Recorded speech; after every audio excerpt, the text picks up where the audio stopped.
如果講賽車感啊，呢一隻就係㗎係㗎相對更加強烈我啲嘅。賽車錶咧好中意用嗰啲帶係有窿窿㗎。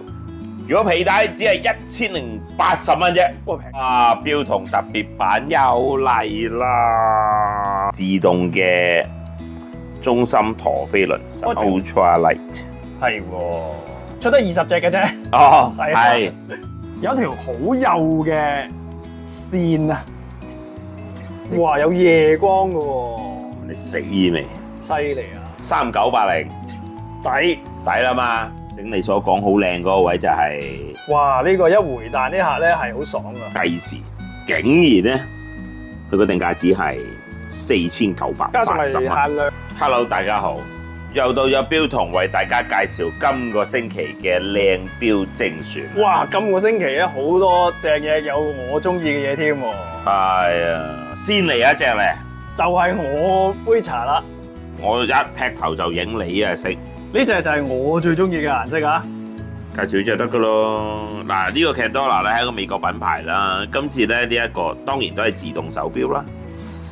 咁有一個賽車嘅系列。但我發覺咧賽車錶咧好中意用嗰啲帶係有窿窿㗎。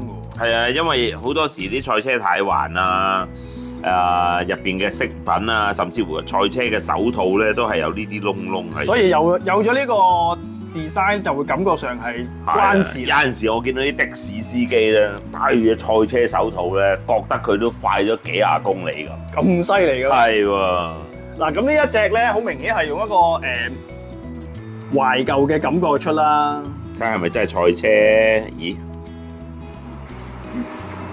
1946，佢呢個係嗰個車胎嗰個標誌喎，佢嗰個牌子嘅標誌嚟喎。係啊，一個懷舊嘅系列嚇。呢一個形狀有冇少少似咧以前嘅電視機啊？佢佢個殼型咧係相對比較懷舊啲啊，咁亦都咧配咗一個日本嘅機芯。呢一隻咧就藍面橙針嗱，跟住另外有一隻色咧都應該好受歡迎嘅，就係呢隻黑黃色。如果講賽車感啊，呢一隻就係㗎相對更加強烈一啲。可能我係其實揀呢個手錶咧，我唔係因為佢賽車錶揀佢㗎，我係因為佢個方方地個電視機復古外形揀佢㗎喎。係啦，咁啊一個咁復古嘅手錶啦，賽車感咁強嘅，襯晒啲古董跑車真係哦。你都有一架喎。我都有一架，係。嗱，如果有皮帶，亦都有咗個鋼帶系列啦。冇錯啦。呢一隻就係鋼帶黑面。嗱，呢一隻咁靚嘅 Candora 手錶，如果皮帶只係1080蚊啫。哇，平到真係冇嘢講喎呢個價。呢一隻鋼帶都係1280。嗱，鋼帶1280。係啦。皮帶1080。死未？所以我冇啦，我揀咗一隻我最中意嘅藍色，我會要噶啦。呢隻。冇錯。下次你帶住出鏡啦噃。嗱，佢嗰個 size 咧係38mm，啱晒。依家其實潮流啊都有少少中意翻細錶啊。係啦，38。同埋方形，你覺得冇咁細喎？睇落去。係啊，睇落去唔細，似40。呢隻其實都靚呢隻。係啊。嗱，有興趣嘅快啲嚟訂下，數量有限啊，好抵買啊！1080蚊，攞去翻屋企啦！哇，標童特別版又嚟啦！陀飛輪喎。係啦，嗱，標童個 logo 咧就係12點位 ，zoom 近啲俾大家睇下先。係，都有一個屬於我自己嘅。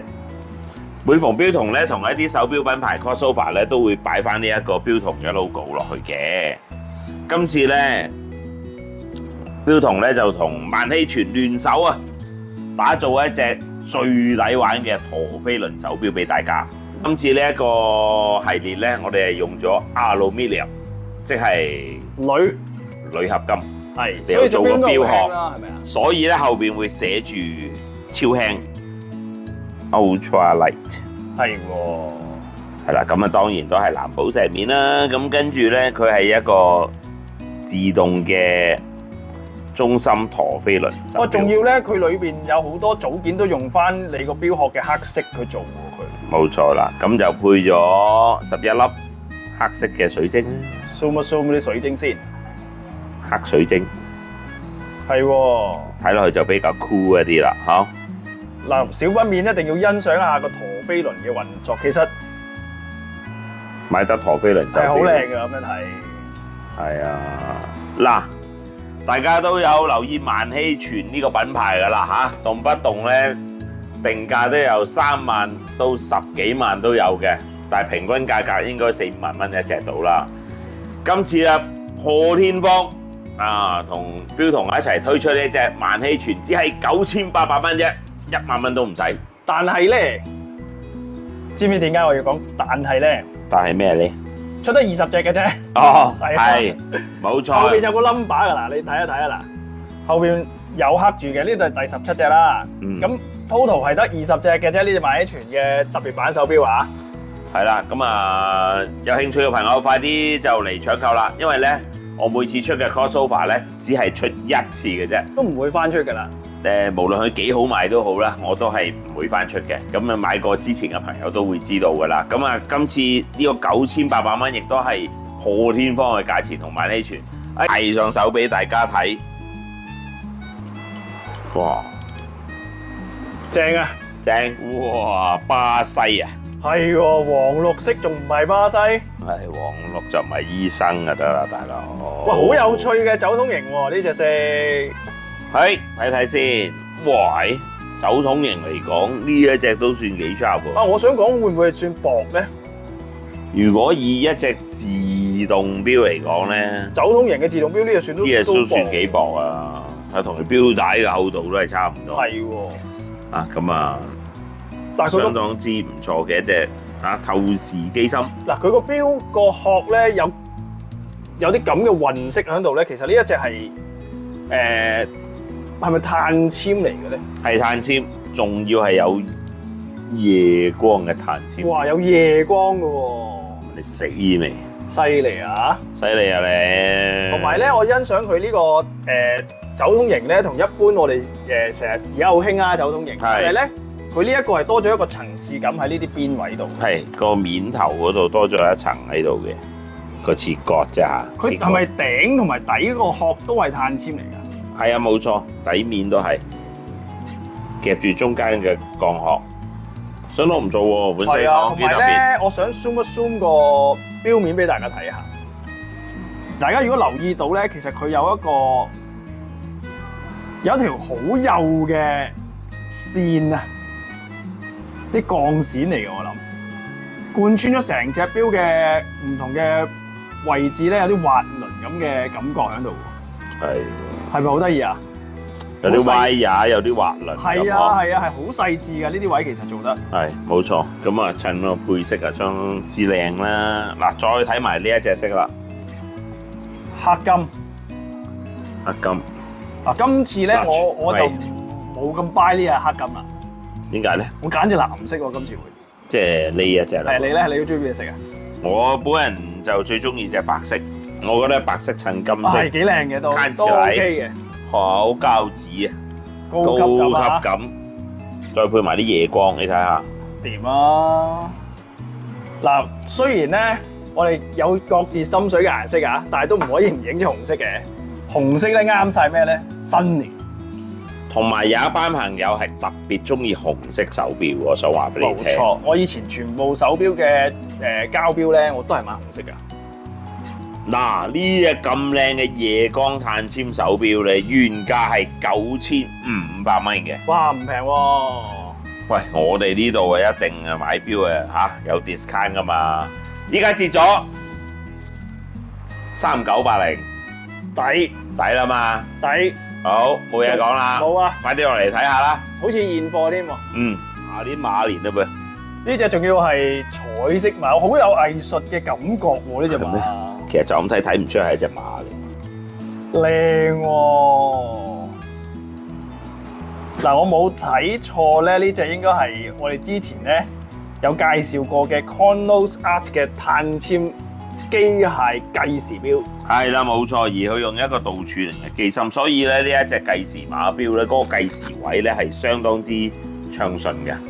咁啊，機械計時馬錶咧近年啊開始多咗牌子出啦。以前要揾一隻機械計時嘅手錶咧，動不動都成萬蚊㗎。而家普及咗嗬，同埋咧，我想講啊，佢唔單止普及啊，穩定性高咗好多。係啊，呢個機芯仲要係我哋賣咗呢一兩年嚟講咧，都相當之穩定，冇乜話回收翻嚟。